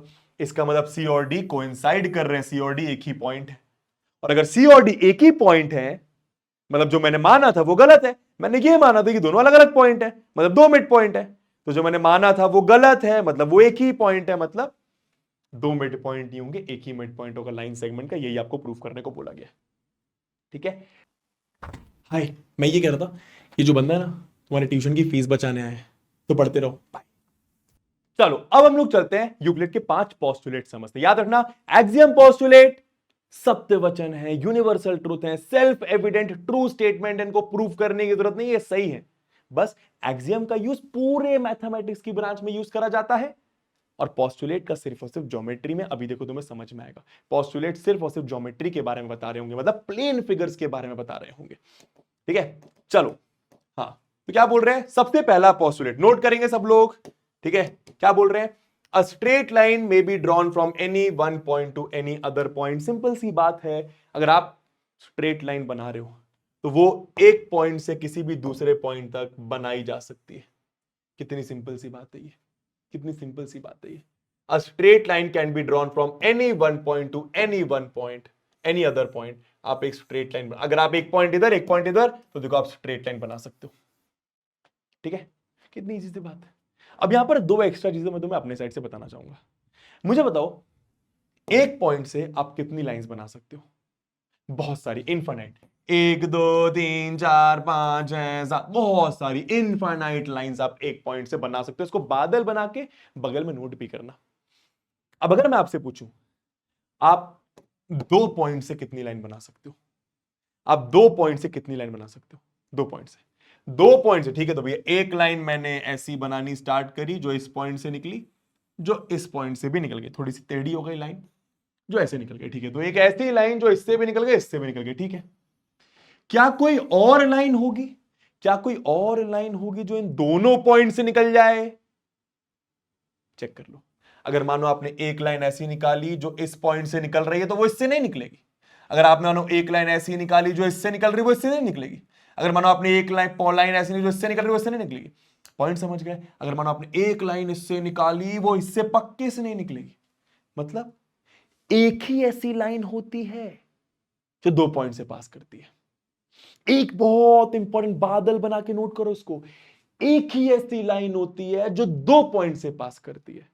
बादल बना के लिखो, there is only one and only one line which passes through two अलग अलग पॉइंट्स। ये अलग अलग पॉइंट्स हैं, डिस्टिंक्ट पॉइंट्स हैं।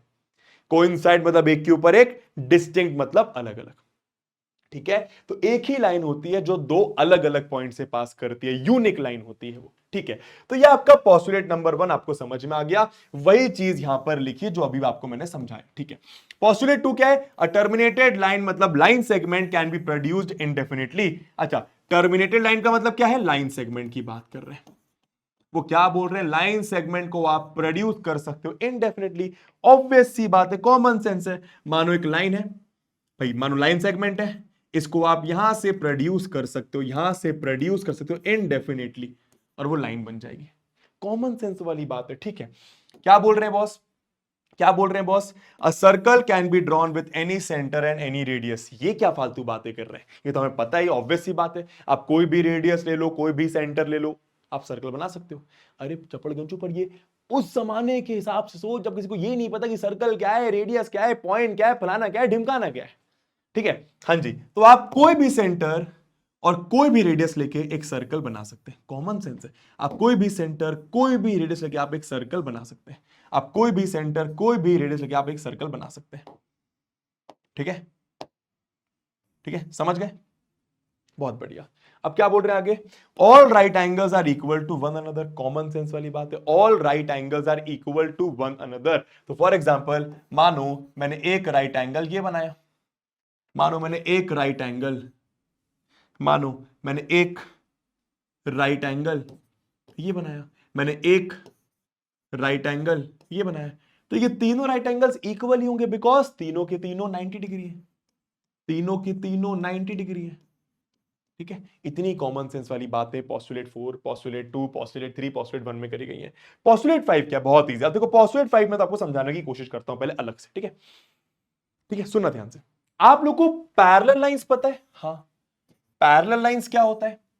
पैरेलल लाइंस ऐसी लाइन होती है जो एक दूसरे को कभी भी मीट नहीं करती, या फिर ऐसा बोल सकता हूं कि उनके बीच में एक भी कॉमन पॉइंट नहीं होता। इसको बादल बना के नोट करना। कैसी लाइंस होती हैं? जो एक दूसरे को मीट नहीं करती। नेवर इंटरसेक्ट, ऐसा लिख दो, नेवर इंटरसेक्ट। ठीक है, अगर मैं पैरेलल लाइंस की बात करूं तो वो एक दूसरे को कभी भी इंटरसेक्ट नहीं करती हैं। ठीक है, दूसरा आप ऐसे समझ सकते हो क्या कि नो कॉमन पॉइंट। उन लाइंस के बीच में कोई भी कॉमन पॉइंट नहीं होता, मतलब कोई भी ऐसा पॉइंट नहीं होता जो इसके ऊपर भी है, जो इसके ऊपर भी है, जो इसके ऊपर भी है, जो इसके ऊपर भी है। समझ में आ रहा है?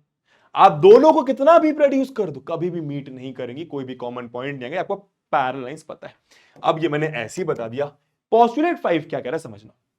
मानो आपने एक लाइन ली, मानो आपने एक लाइन ली ऐसी, ठीक है, और मानो आपने एक लाइन ली ऐसी। ठीक है, समझना ध्यान से, ऐसी ले ली।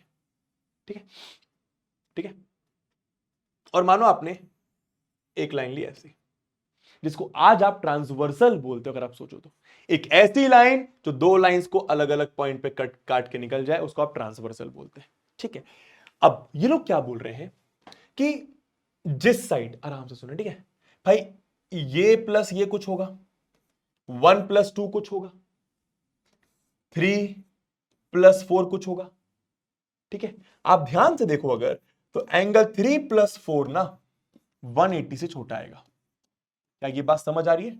एंगल 3+4 180 से छोटा है। Common sense, common sense. तो ये ऐसा कह रहे हैं कि जहां पर इंटीरियर एंगल का सम, पोस्टुलेट 5 क्या कह रहा है, जहां पर इंटीरियर एंगल का सम 180 से छोटा है, वहां पर वो दोनों लाइंस जाके मीट कर जाएंगी।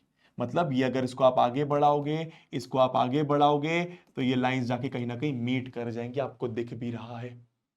क्या बात समझ आई? जहां पर भी इन दोनों का सम 180 से छोटा होगा, 180 से छोटा होगा, वहां पर वो दोनों लाइंस ऐसे ऐसे ऐसे ऐसे मीट कर जाएंगी। सिंपल, समझ में आ गया? यही चीज यहां पर टिपिकल तरीके से लिखी हुई है। If a straight line following on two straight lines, if a straight line following on two straight line, if a straight line following on two straight lines. क्या बात समझ में आ गई? ठीक है, makes the interior angles on the same side of it taken together less than two right angles, less than two right angles का मतलब less than 180 degree, मतलब ये इंटीरियर एंगल्स का सम जहां पर 180 से छोटा है, जहां पर 180 से छोटा है वहां पर वो दोनों लाइंस मीट कर जाएंगे अगर आप उसको प्रोड्यूस करो तो। Then the two straight lines if produced indefinitely meet on that side on which the sum of the angles is less than two right angles। बहुत बड़ा बड़ा लिखा हुआ है, एक बार मैं फिर से बता देता हूं, सिंपल सी बात है। मानो भाई साहब ये एक लाइन है, ये एक लाइन है, समझ में आ गया? ये मैंने एक लाइन बनाई, तो एक लाइन जो दोनों लाइन पर गिर रही है, if a line falling on two straight lines makes the interior angles on the same side of it, interior ये और ये है सेम साइड पर, मतलब इन दोनों की बात करें या फिर इन दोनों की बात कर रहे हैं, जहां पर भी सम, मानो अगर ये 4 है, ये 5 है, ये 6 है, ये 7 है, आपको साफ साफ दिख रहा है कि एंगल 4 प्लस एंगल 5 180 से छोटा होगा, तो जब आप इसको आगे प्रोड्यूस करोगे, जब आप इसको आगे प्रोड्यूस करोगे, जब आप इसको आगे प्रोड्यूस करोगे तो वो मीट कर जाएंगे। ये बोल रहे हैं बस, और कुछ नहीं। ठीक है, इजी, क्लियर? हाँ जी, चलो अब चलते हैं आगे। देखिए ये वाला क्वेश्चन बहुत प्यारा, हैशटैग क्यूटी लगा लो, हैशटैग क्यूटी। पांचों पोस्टुलेट याद होगा, एक बार फिर से रिकॉल करेंगे सब लोग। क्या सबसे पहला पोस्टुलेट क्या था? यहां पर मैं खोल भी देता हूं। सबसे पहला पोस्टुलेट क्या था? लाइन वाला, अ straight line can be made from any one point to any other point. Second postulate क्या था? अ टर्मिनेटेड लाइन, मतलब एक लाइन सेगमेंट को आप दोनों जगह से प्रोड्यूस कर सकते हैं, can be produced indefinitely. Postulate 3 क्या था? A circle can be drawn with any centre any radius. Postulate 4 क्या था? All right angles are equal to one another because सारे के सारे 90 डिग्री होते हैं। पोस्टुलेट 5 क्या था? If a straight line following on two straight lines makes the interior angles on the same side of it less than 180 degree, then the two straight lines when produced indefinitely meet on that side where the sum is less than two right angles। इतना सारा आपको कैसे याद है? तुम्हें भी याद हो जाएगा, सिंपल सी बात है, समझ तो आ गया ना? ठीक है, तो अब एग्जाम में ऐसे आ सकते कि पोस्टुलेट 5 बताइए, पोस्टुलेट 4 बताइए, पोस्टुलेट 2 बताइए, तो बताना आना चाहिए। नेक्स्ट क्या बोल रहे हैं? बस थोड़ा सा और बचा है, ठीक है, ध्यान देना। क्या बोल रहे हैं? Prove that an equilateral triangle can be constructed on any given line segment. बोलो क्या बोल रहे हैं? कोई भी इक्विलैटरल ट्रायंगल, अब इक्विलैटरल ट्रायंगल तुम लोग समझते हो, इक्विलैटरल ट्रायंगल क्या होता है? जिसके तीनों साइड्स इक्वल होते हैं। कोई भी इक्विलैटरल ट्रायंगल आप कंस्ट्रक्ट कर सकते हो, कंस्ट्रक्ट कर सकते हो एक लाइन सेगमेंट पर, एक लाइन सेगमेंट। अच्छा, मतलब एक लाइन सेगमेंट पर आप एक इक्विलैटरल ट्रायंगल बना सकते हैं। Prove that any equilateral triangle can constructed on any given line segment. किसी भी लाइन सेगमेंट पर आप एक इक्विलैटरल ट्रायंगल बना सकते हैं। ये क्या फालतू क्वेश्चन है यार, पर यही क्वेश्चन है। अब ये करना कैसे? इसको सुनना पड़ेगा, इसको याद रखना पड़ेगा थोड़ा सा, ठीक है? तो मैं लिखने वाला पार्ट तुम्हें बता दूंगा। पहले मानो आपने एक लाइन सेगमेंट लिया, मानो आपने एक लाइन सेगमेंट लिया, ठीक है, ए बी। अब ध्यान देना मैं कर क्या रहा हूं, ध्यान देना, ठीक है? मैंने, अच्छा मुझे पोस्टुलेट नंबर 3 पता है, किसी भी सेंटर किसी भी रेडियस को लेकर मैं एक सर्कल बना सकता हूं। तो ध्यान देना मैंने करा क्या, मैंने ए बी रेडियस लेके और ए सेंटर लेके, ए सेंटर लेके ए बी रेडियस लेके मैंने एक सर्कल बनाया। क्या ये बात समझ में आ रही है? ठीक है, सर्कल थोड़ा सा गंदा है पर तुम लोग काम चला लेना। ए सेंटर लेके ए बी रेडियस लेके, ए सेंटर लेके ए बी रेडियस लेके मैंने एक सर्कल बनाया। वैसे ही अब बी सेंटर लेकर ए बी रेडियस लेकर, बी सेंटर लेकर ए बी रेडियस लेकर, बी सेंटर लेकर ए बी रेडियस लेकर मैंने एक और सर्कल बना दिया। थोड़ा सा इसको सही बना देता हूं, ऐसा कुछ बनेगा। क्या बात समझ में आ रही है? क्या बात समझ में? मैंने क्या करा, मैंने ए सेंटर लेकर ए बी रेडियस लेकर एक सर्कल बना दिया, ठीक है? ए सेंटर लेकर ए बी रेडियस लेकर मैंने एक सर्कल बना दिया, ठीक है ना? ये मैं कह रहा हूं, ठीक है?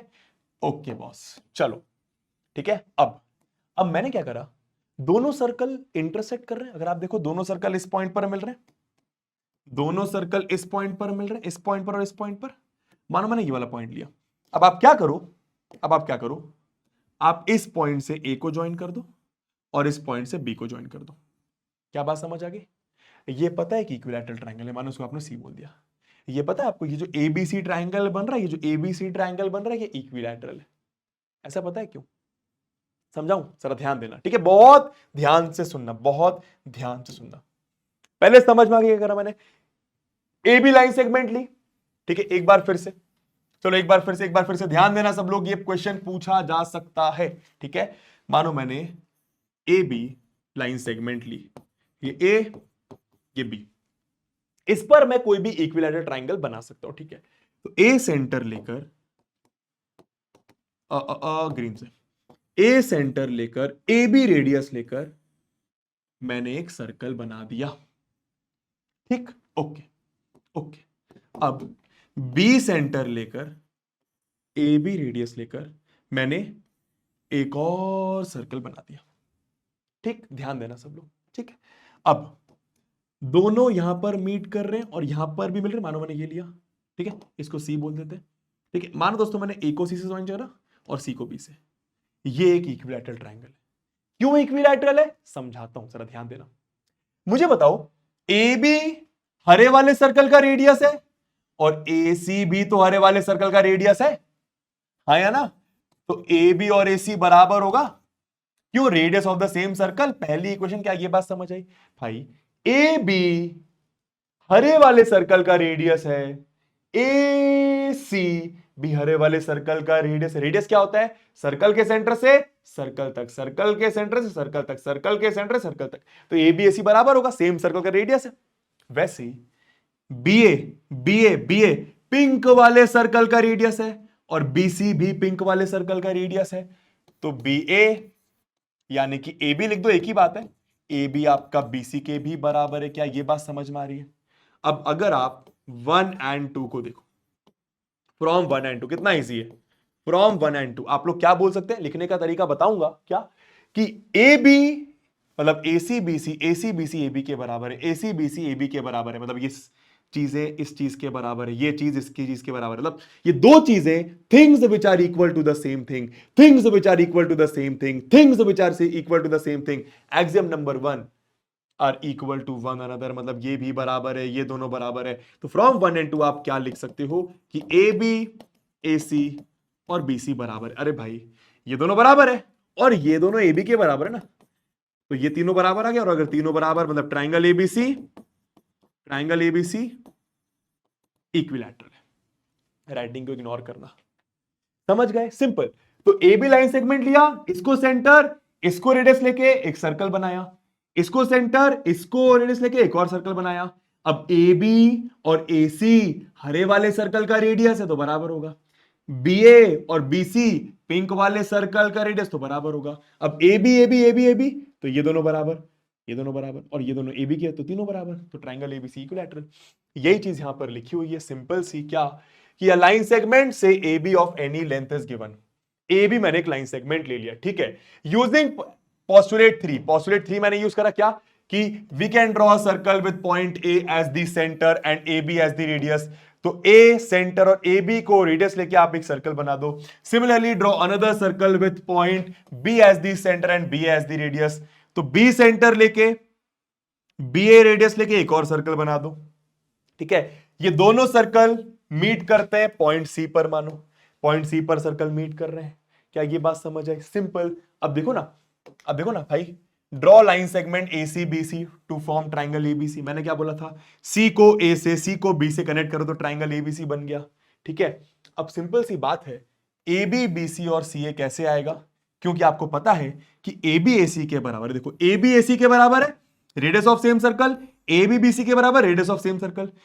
A C A B B C A B के बराबर, तो ये दोनों आपस में बराबर, ये दोनों आपस में बराबर, वही लिखा हुआ है, बी सी सी ए के बराबर और वो ए बी के बराबर। तो ट्राइंगल आपका इक्विलैटरल, समझा मैं आपको चुका हूं, लिखने का तरीका मैंने आपको दे दिया, ठीक है। अच्छा सवाल था, नेक्स्ट, ठीक है। चलो अब लास्ट टॉपिक पे चलते हैं, दैट इज थ्योरम। की थ्योरम क्या होता है, ठीक है। सबसे पहले हम लोगों ने क्या समझा, एक बार रिकॉल करते हैं, चलो पूरी चीजें। यूक्लिड्स भाई साहब की बुक, एलिमेंट्स 13 चैप्टर्स थे, कुछ डेफिनेशंस दी, डेफिनेशंस में कुछ अनडिफाइंड टर्म थे जिसको आप अच्छे से डिफाइन नहीं कर सकते हो। उसके बाद यूक्लिड भाई साहब ने, अच्छा फिर हमने स्टेटमेंट का मतलब, स्टेटमेंट क्या होता है, ऐसा सेंटेंस जिसको आप पता लगा सकते हो कि वो सही या गलत है, तो वो स्टेटमेंट होगा। ट्रू स्टेटमेंट्स हो सकते हैं, फॉल्स स्टेटमेंट्स हो सकते हैं, ठीक है। अच्छा अब एक्सियम और पोस्टुलेट क्या है, ऐसे ट्रू स्टेटमेंट्स जिनको प्रूफ करने की जरूरत नहीं है, जो यूनिवर्सल ट्रूथ है, जिनको सबको सच मानना है, कॉमन सेंस, ठीक है। 7 एक्सियम पढ़े, 5 पोस्टुलेट पढ़े, कुछ क्वेश्चंस करे, और अब हम लोग समझेंगे थ्योरम क्या है, ठीक है। थ्योरम क्या होता है, सिंपल, आपने मैथ्स में थ्योरम बहुत सुना होगा और क्लास 9th में तो बहुत सुनोगे, ठीक है। थ्योरम एक ऐसा स्टेटमेंट होता है, सुनना, ये भी स्टेटमेंट है, ये भी स्टेटमेंट है, ये भी स्टेटमेंट है। स्टेटमेंट मतलब आप पढ़कर बता सकते हो कि ये गलत है या सही है।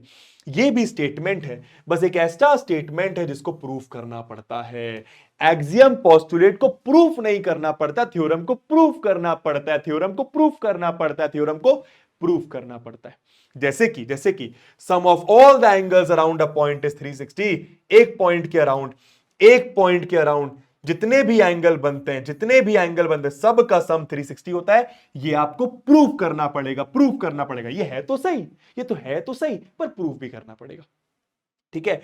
Sum of all the angles of a triangle is 180। ये आपको पता है और सही भी होता है। इसलिए स्टेटमेंट मतलब जरूरी नहीं है सही है स्टेटमेंट है, गलत है तो भी स्टेटमेंट हो सकता है। ठीक है, हाँ जी, तो इसको भी आपको प्रूफ करना पड़ेगा, है ना। ये कोरोलरी वाली चीज आप छोड़ दो फिलहाल के लिए, ये कोरोलरी वाली चीज आप फिलहाल के लिए छोड़ दीजिए, छोड़ दीजिए, छोड़ दीजिए। ठीक है, ये आपको बाद में बताऊंगा मैं, इसका काम नहीं है ज्यादा।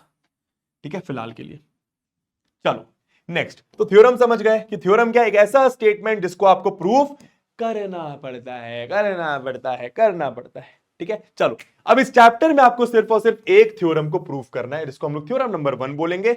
हर चैप्टर में क्लास 9th में आपको कोई ना कोई थ्योरम मिलेगी जिसको आपको प्रूफ करना पड़ेगा। ठीक है, आओ इस चैप्टर में एक ही है। अब बहुत इजी है, थोड़ा सा ध्यान से समझना है इसको। ठीक है, तो सबसे पहले एक स्टार्ट करने से पहले इसको मुझे ये बताओ, दो पॉइंट से, दो अलग अलग पॉइंट से, दो डिस्टिंक्ट पॉइंट से मैं कितनी लाइन बना सकता हूं? सिर्फ एक, सिर्फ एक, सिर्फ एक। क्लियर है? हाँ। अब देखो जरा, prove that two distinct lines can not have more then one point in common. क्या प्रूफ करने को बोले हैं कि दो अलग अलग लाइंस, दो अलग अलग लाइंस, दो अलग अलग लाइंस का एक से ज्यादा पॉइंट कॉमन नहीं हो सकता। अच्छा, मतलब क्या प्रूफ करने को बोल रहे हैं? मानो एक ये लाइन है, एक ये लाइन है। ठीक है, एक ये लाइन है, एक ये लाइन है, इनका एक से ज्यादा पॉइंट कॉमन नहीं हो सकता। मतलब ज्यादा से ज्यादा एक ही पॉइंट कॉमन होगा, एक ही पॉइंट कॉमन होगा। ठीक है, अगर दो सेम लाइन है, दो कोइंसाइडिंग लाइन है, ये और ये, तो इनके तो सारे ही पॉइंट कॉमन है। लेकिन अगर दो अलग अलग लाइनें, मानो एक लाइन ये, एक लाइन ये, तो अगर आप देखो उसको आगे प्रोड्यूस करो, इसको आगे, तो एक ही कॉमन पॉइंट आ रहा है, एक ही कॉमन पॉइंट आ रहा है। तो वो यही बोल रहे हैं कि दो अलग अलग लाइंस का, दो डिस्टिंक्ट लाइन का एक से ज्यादा पॉइंट कॉमन नहीं हो सकता। मतलब या तो एक ही पॉइंट कॉमन होगा, या तो एक भी पॉइंट कॉमन नहीं होगा, या तो एक ही पॉइंट कॉमन होगा, या तो एक भी पॉइंट कॉमन नहीं होगा। इसको यहां पर बादल बना के हिंदी में नोट करो, मैं क्या बोल रहा हूं। या तो एक ही पॉइंट कॉमन होगा, या तो एक भी पॉइंट कॉमन नहीं होगा। ठीक, अब लिखने का तरीका मैं दूंगा, अब पहले सुनो। या तो एक ही पॉइंट कॉमन, या तो एक भी पॉइंट कॉमन नहीं। अब एक भी पॉइंट कॉमन कब नहीं होगा? अब देखो ना, अगर लाइंस पैरेलल है तो दो अलग अलग लाइंस है, दो अलग अलग लाइंस है। अगर लाइंस पैरेलल, दो अलग अलग लाइंस, तो एक भी पॉइंट कॉमन नहीं, एक भी पॉइंट कॉमन नहीं है। तो एक केस तो ये हो गया, एक केस तो ये कि भाई अगर दो अलग अलग लाइंस है और पैरेलल है तो एक भी पॉइंट कॉमन नहीं है। यही तो प्रूफ करना है कि या तो एक भी पॉइंट कॉमन नहीं होगा, या तो एक ही पॉइंट कॉमन होगा। तो एक भी पॉइंट कॉमन नहीं वाला केस तो ये हो गया। ठीक है, अब मानो दो लाइंस है, दो लाइंस है। ठीक है भाई, ये आगे जाके इंटरसेक्ट करेंगी। ठीक है, तो एक ही पॉइंट कॉमन होगा, एक ही पॉइंट कॉमन होगा, ये मुझे प्रूफ करना है। मैं ऐसा मान के चलता हूं कि एक से ज्यादा पॉइंट कॉमन होगा। सुनना, बहुत थोड़ा सा कंफ्यूजिंग प्रूफ है बट बहुत आसान है। मैं ऐसा मान के चलता हूं कि दो कॉमन पॉइंट होंगे। वैसे मुझे पता है, अच्छे से पता है कि दो अलग अलग लाइंस का एक ही पॉइंट कॉमन होता है, पर आप ऐसा मान लो थोड़ी देर के लिए कि दो अलग अलग, मतलब दो पॉइंट कॉमन होंगे। मतलब दो पॉइंट ऐसे होंगे जो इस लाइन से भी निकलेंगे। सुनना, दो पॉइंट ऐसे होंगे जो एब्सोल्यूट फोकस में तो नहीं समझ में आएगा। दो पॉइंट ऐसे होंगे जो इस लाइन के ऊपर भी होंगे और इस लाइन के ऊपर भी होंगे। मानो इसको मैंने एल बोला, मानो इसको मैंने एम बोला। सुनना ध्यान से, दो पॉइंट ऐसे होंगे जो इस लाइन के ऊपर भी होंगे, इस लाइन के ऊपर भी होंगे। तो मानो मैंने क्यू इधर ले लिया, क्यू इधर, ये तो मान रहा हूं मैं कि भाई दो पॉइंट कॉमन होंगे, दो पॉइंट कॉमन होंगे। मतलब पी और क्यू इसके ऊपर भी होगा, पी और क्यू इसके ऊपर भी होगा। क्या ऐसा हो सकता है? क्या ऐसा हो सकता है? नहीं हो सकता। क्यों नहीं हो सकता? क्यों नहीं हो सकता? समझ इसलिए नहीं हो सकता बिकॉज मैंने आपको पढ़ाया कि एक ही लाइन निकल सकती है 2 पॉइंट से, एक ही लाइन निकल सकती है 2 पॉइंट से। अगर मैं ऐसा मान लूं कि पी और क्यू इधर भी है, पी और क्यू इधर भी है, इसका मतलब मैंने क्या बोल दिया कि 2 लाइन हो सकती है, 2 लाइन हो सकती है, जो 2 लाइन हो सकती है, तो 2 पॉइंट से निकलेंगे। भाई मैंने आपको सिखाया था ना कि 2 पॉइंट से एक ही लाइन निकल सकती है, तो फिर ये 2 लाइन कैसे निकल गई 2 पॉइंट से? नहीं हो सकता ऐसा। तो जो मैंने माना वो गलत है। मैंने क्या माना था? मैंने क्या माना था कि 2 पॉइंट कॉमन हो सकते हैं। नहीं नहीं नहीं नहीं नहीं नहीं नहीं नहीं नहीं नहीं नहीं नहीं समझ आया, नहीं समझ में आया। आराम से फिर से एक बार, फिर से एक बार, ठीक है, एक बार और, ठीक है। मेरे को यह प्रूव करना है कि 2 अलग अलग लाइन के बीच में एक ही पॉइंट कॉमन होगा। ठीक, ठीक है, ये एक लाइन, ये एक लाइन, इनके बीच में कॉमन सेंस है, एक ही पॉइंट कॉमन होगा, लेकिन मैं ऐसा मान के चलता हूं कि 2 पॉइंट कॉमन होंगे। ठीक है, मतलब 2 पॉइंट ऐसे होंगे जो इसके ऊपर भी है, जो इसके ऊपर भी है। तो एक पॉइंट तो ये हो गया, और एक पॉइंट मानो क्यू है, जो इसके ऊपर भी है, जो इसके ऊपर भी है। ठीक है, ऐसे मैंने माना, ऐसे मैंने माना कि 2 पॉइंट ऐसे हैं जो इसके ऊपर भी है, जो इसके ऊपर भी है। ठीक है, मैंने मान लिया, मैंने मान लिया। पर मेरे मानने के बाद मुझे पता चला, मुझे याद आया कि भाई साहब 2 पॉइंट से तो एक ही लाइन निकल सकती है। ये 2 पॉइंट से 2 लाइन कैसे निकल रही है? 2 लाइन कैसे निकल रही है? 2 लाइन कैसे निकल रही है? नहीं निकल सकती। इसका मतलब जो मैंने माना वो गलत है। मैंने क्या माना था कि 2 पॉइंट कॉमन होंगे, वो गलत है, तो एक ही पॉइंट कॉमन होगा। वही इसको अपन को प्रूफ करना है। अब गिवन आप लिख लो। गिवन कैसे कि 2 अलग अलग लाइंस एल और एम, आपने 2 लाइंस ले ली एल और एम अलग अलग। ठीक है, L and M can not have more than 1 point in common. या आपको बताना कि एल और एम में 2 पॉइंट्स कॉमन नहीं होंगे। ठीक है, चलो, तो सबसे पहला वाला केस तो मैंने हटा ही दिया, क्या कि अगर एल एम के पैरेलल है तो क्लियर सी बात है कि कोई भी कॉइन कॉमन नहीं होगा एल और एम के बीच में। ठीक है, अगर एल और एम पैरेलल है तो उन दोनों के बीच में तो कोई भी पॉइंट कॉमन नहीं होगा, ये तो मेरे को पता है। तो भाई मैंने एल पैरेलल टू एम वाला केस लिया ही नहीं। अब मैं मानता हूं कि अगर एल एम के पैरेलल नहीं है, ठीक है, if possible let P and Q be 2 points common to both L and M. मैंने क्या माना कि 2 पॉइंट होंगे जो एल पर भी है, जो एम पर भी है, जो एल पर भी है, जो एम पर भी है, जो एल पर भी है, वो एम पर भी है। ठीक है, ठीक है, इसका मतलब क्या कि एल के ऊपर मानो पी और क्यू है, और एम के ऊपर भी पी और क्यू है।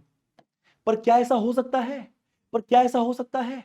नहीं हो सकता, बिकॉज मेरे को पता है कि एक ही लाइन होती है जो 2 पॉइंट से पास करती है, एक ही लाइन होती है जो 2 पॉइंट से पास करती है, एक ही लाइन होती है जो 2 पॉइंट से पास करती है। समझ रहे हो भाई? मैंने क्या माना कि इसमें भी पी और क्यू, इसमें भी पी और क्यू, पर मुझे पता है कि एक ही लाइन होती है जो पी और क्यू से पास करेगी, तो फिर ये 2 कैसे आ रही हैं? मतलब मेरा मानना गलत है। बस वही यहां पे हम लिखा क्या कि this contradicts the hypothesis that L and M are distinct. thus our supposition, मतलब जो मैंने माना वो गलत है। हेंस 2 अलग अलग lines can not have more than 1 point in common. इसको आप नोट कर लो। बस ये लिखने का तरीका है। ठीक है, अच्छा बाय द वे ये या तो आप अभी नोट कर लो, या तो मैं डिस्क्रिप्शन में टेलीग्राम पे अपने पीडीएफ नोट्स, मतलब इसके ये जो भी मैंने आज आपको पढ़ाया दिखाया सब मैं डाल दूंगा, हर चैप्टर का डाल देता हूं।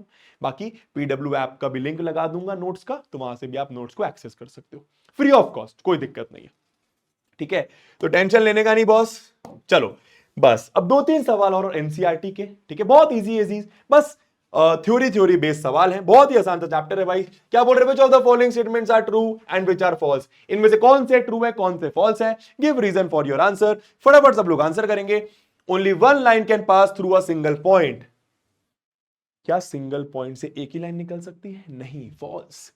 भाई सिंगल पॉइंट से मल्टीपल यानी इनफाइनाइट लाइंस निकल सकती हैं, तो ये आपका फॉल्स हो गया। ठीक है, रीजन मैं डिस्कस कर रहा हूं, लेकिन तुम लोग खुद लेना। There are infinite number of lines which pass through 2 distinct points. 2 अलग अलग पॉइंट से कितनी लाइंस निकलती हैं? सिर्फ एक। तो ये तो बोल रहे हैं बहुत सारी निकलेंगी, पागल हो गए भाई साहब, फॉल्स। ठीक है, अच्छा एक बार मुझे कमेंट बॉक्स में जेन्युइनली इस चीज का आंसर करना कि ये 5 क्वेश्चंस में से तुम्हारे कितने सही हुए। मेरे को अच्छा लगेगा, मैं तुम्हारा कमेंट लाइक भी करूंगा। ठीक है भाई, हाँ ठीक है, करना अच्छा लगता है ना भाई। रात में इतने बजे, सुबह हो गई 6 बजे, ठीक है ना, तुम्हारे लिए शूट कर रहा हूँ चौड़गंजू, देख लो। तुम लोग मेरे लिए कर रहा, हाँ मेरे लिए भी कर रहा हूँ, मतलब तुम पॉइंट समझ गए यार, ठीक है। चलो क्या बोल रहे boss, a terminated line can be, terminated line मतलब line segment can be produced indefinitely on both the sides. क्या ये सही है? एक लाइन सेगमेंट को आप इस साइड से भी प्रोड्यूस कर सकते हो, इस साइड से भी, बिल्कुल सही है। तो भाई आपका ट्रू है, ठीक है। If two circles are equal then their radius are equal, obvious सी बात है। अगर दो सर्कल इक्वल है तो उनका रेडियस भी इक्वल होगा। क्यों भाई? देखिए सर्कल है, इक्वल है, दोनों इक्वल है मतलब एक के ऊपर एक है, इक्वल है मतलब एक तरीके से एक के ऊपर एक है, तो दोनों का रेडियस भी तो इक्वल होगा, कॉमन सेंस, ठीक है।